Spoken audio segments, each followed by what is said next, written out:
Hi everyone, in front of me I've got a VIVO V60 Lite, and let me share with you how to change video resolution on this device.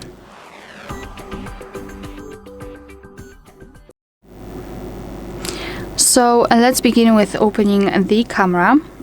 And right now we are in the standard photo mode, so I highly recommend switching to video. Just tap on the video, and if you can see the red color inside the shutter button, it means that for sure you're on the video mode. So now we can take a look at this option bar at the top, and on the second position from the right we've got the resolution. So let's simply tap on it, and as you can see in this device we've got two different options. So we've got 1080p and 4K, and all you have to do to change it is to simply tap on the option you'd like to use.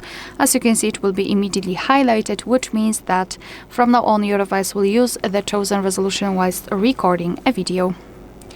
Alright, so that will be all. Thank you so much for watching. Please hit the subscribe button and leave the thumbs up.